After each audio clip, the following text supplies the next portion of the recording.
Hello, I'm Mike Vesey.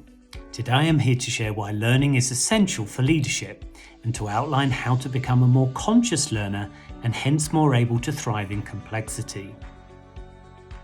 Let's start by considering what is leadership. There are many definitions. Google gives us 1.9 billion results in 0.88 seconds when you key in leadership definition. There are so many definitions that it becomes seemingly possible to project anything you want onto the word. What many definitions share, however, is that leadership is distinct from management. Now, there's nothing wrong with management, it sustains day-to-day operations. But that's just it. It maintains the status quo. Leadership is envisaging future possibilities, horizon scanning, innovating and being curious about what might be. It's also about engaging and inspiring people to move in a given direction. And because the future is unknown and uncertain, leadership is about keeping your head when others around you are losing theirs. If leading is about the future, then it is about change. So leadership, by definition, is learning. And anyone that isn't curious to learn and grow, we might argue, shouldn't be called a leader. When we talk about learning, we're often thinking of children or young people. If you watch children, you'll see how quickly they seem to develop, simply through their active engagement with the world. You can recognize different stages as a child develops. We learn a toy hasn't vanished when it moves out of sight, develop a sense of morality independent of obedience and punishment, start controlling our impulses to trade small but instant gratifications for larger reward later. With each stage in childhood development, we gain a deeper understanding of ourselves and the people and the world around us.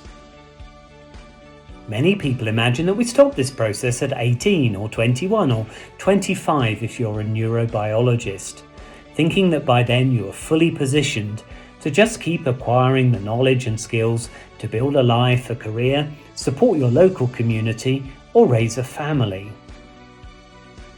Let's pause and think back to a time when you were at the start of adulthood, maybe the last year of high school or secondary school. Think about yourself back then. What made you stand out as a person?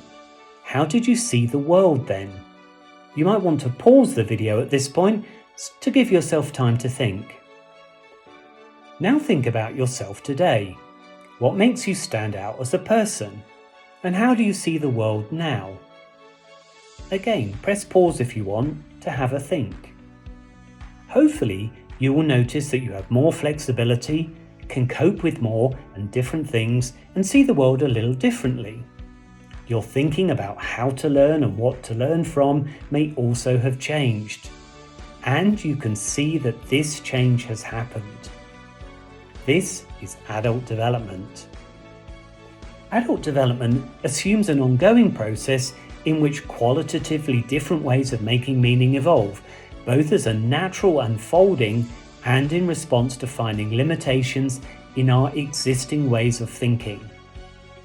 Each meaning-making system is more complex than the previous one, in the sense that it includes, differentiates between, and integrates a more diverse range of experiences and approaches. The aspect that changes as we develop is our meaning-making process, how we make sense of the situations we face each day, which then impacts how we choose to behave. And age and experience don't intrinsically provide adult development. For some people, 10 years of experience is 10 years of continual learning, while for others it is 1 year repeated 10 times because they didn't change their meaning making. Adult development and learning isn't all plain sailing. We should expect failures and disappointments. We learn to walk by falling down again and again. We learn to ride a bicycle by crashing into things. We learn to make good friends by being disappointed in friendship. Failure and disappointment are prerequisites to growth. The important question is, how do you live with them? What do you learn? How do you bounce back? Many of us now find that real learning, i.e. changing our way of meaning making, almost impossible both because our organisations value success above all, and because we've had to leave behind the feelings that we know the answers and step into the possibility that while we could find new ways, this will almost certainly involve discomfort, mistakes, and the occasional failure. So how can we make this process possible given the pressures against us? Let's first notice how we unconsciously develop. At any given life stage, we have our way of making sense of the world, and this can feel quite settled and stable. Then every once in a while, we encounter a new situation, usually a challenging one, a change in our job, moving to a new town, a new relationship, or an old one ending, or in my case, getting sacked from a job and then losing a parent. To cope with the challenge, we apply our current way of meaning making, and either we are successful with that and we continue, or we are not, because our current way of meaning making can no longer deal with the complexity of our situation.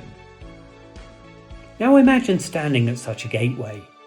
You can stick with your usual approach, consequently finding you cannot wrap your head around it, or you can shift your perspective, widen your view and see another possibility.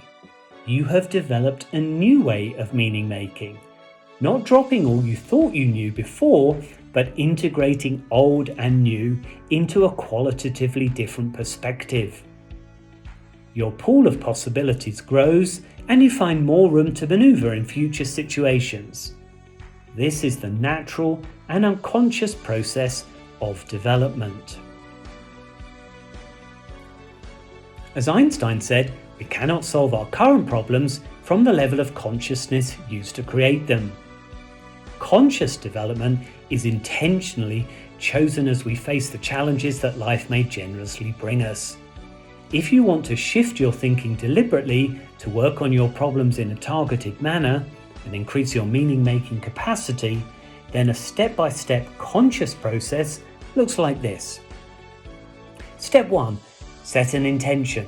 We bring something into focus, something that is causing some sort of stress or struggle and that we may want to work on. Step 2. Pay attention. We really notice when this feeling, these thoughts, this behaviour shows up. Step 3. Explore further our observations. What happens when we pay attention?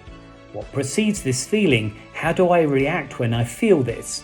What do I think? What do these feelings lead to?